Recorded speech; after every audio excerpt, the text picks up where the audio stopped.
മറ്റൊരു വാർത്തയിലേക്കാണ്. ആലപ്പുഴ തകഴി കുന്നുമയിൽ നവജാത ശിശുവിനെ കൊന്നു കുഴിച്ചുമൂടി. ചേർത്തല പൂച്ചാക്കൽ സ്വദേശിയായ യുവതി പ്രസവിച്ച കുഞ്ഞിനെയാണ് കൊന്നു കുഴിച്ചുമൂടിയത്.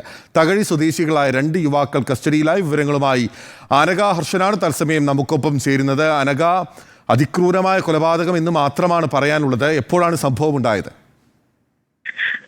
ബിനിൽ, അതായത് ഈ ചേർത്തല സ്വദേശിയായിട്ടുള്ള യുവതി പ്രസവിച്ച കുഞ്ഞിനെ സുഹൃത്ത് കൊന്നു കുഴിച്ചു മൂടി എന്ന ഒരു സംശയമാണ് ഇപ്പോൾ നിലനിൽക്കുന്നത്. ഈ കേസുമായി ബന്ധപ്പെട്ട് യുവതിയുടെ സുഹൃത്തുക്കളായിട്ടുള്ളവർ ഇപ്പോൾ നിലവിൽ പോലീസ് കസ്റ്റഡിയിലുണ്ട്.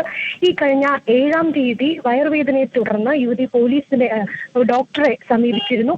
ഈ സമയത്താണ് ഡോക്ടറാണ് പ്രസവിച്ച കുഞ്ഞിനെ കുറിച്ച്, യുവതി പ്രസവിച്ചിട്ടുണ്ടെന്നും ഈ കുഞ്ഞെവിടെ എന്ന യുവതിയോട് ഡോക്ടറാണ് ചോദിക്കുന്നത്. ഈ സമയം യുവതി പറയുന്നത് പ്രസവിച്ച കുഞ്ഞിനെ തന്റെ സുഹൃത്തിന് കൊടുത്തു, അമ്മത്തൊട്ടിലിൽ കുഞ്ഞിനെ ഉപേക്ഷിച്ചു എന്നൊക്കെയുള്ള വാദങ്ങളായിരുന്നു ഡോക്ടറോട് യുവതി നിരത്തിയിരുന്നത്. ഇതിനെ തുടർന്ന് പിന്നീട് ഡോക്ടർക്ക് ഒരു സംശയം തോന്നുകയും അതിനെ തുടർന്ന് ഡോക്ടർ പോലീസിൽ വിവരം അറിയിക്കുകയും ഇതിനെ തുടർന്ന് നടന്ന ഒരു അന്വേഷണത്തിന് ഒടുവിലാണ് ഇത്തരത്തിൽ ഈ യുവതിയുടെ സുഹൃത്തുക്കൾ ചേർന്ന് ഈ കുഞ്ഞിനെ കൊന്നു കളഞ്ഞു എന്നൊരു നിഗമനത്തിലേക്ക്, അല്ലെങ്കിൽ അത്തരത്തിലൊരു സംശയത്തിലേക്ക് പോലീസ് എത്തുന്നത്. അതിനെക്കുറിച്ചുള്ള കൂടുതൽ അന്വേഷണം ഇപ്പോൾ നടന്നുകൊണ്ടിരിക്കുകയാണ്. ബിനിൽ,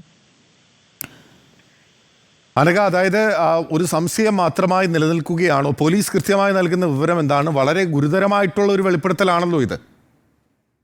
അതെ, അതായത് നിലവിൽ ഈ യുവതിയുടെ 2 സുഹൃത്തുക്കൾ പോലീസ് കസ്റ്റഡിയിലുണ്ട്. അവരെ ചോദ്യം ചെയ്തുകൊണ്ടിരിക്കുകയാണ്. ആ ചോദ്യം ചെയ്ത് പൂർത്തിയായാൽ മാത്രമേ ഇതിനെക്കുറിച്ചൊരു കൃത്യമായ വിവരം പോലീസ് നൽകുകയുള്ളൂ. നിലവിൽ പോലീസ് എന്നതിന്റെ അടിസ്ഥാനത്തിൽ ഇത്തരത്തിൽ ഒരു സംശയം മാത്രമാണ് ഉള്ളത് എന്നാണ് നമുക്ക് മനസ്സിലാക്കാൻ സാധിച്ചത്. ഓക്കെ, അനഘ ഹർഷനാണ് വിവരങ്ങൾ നൽകിയത്.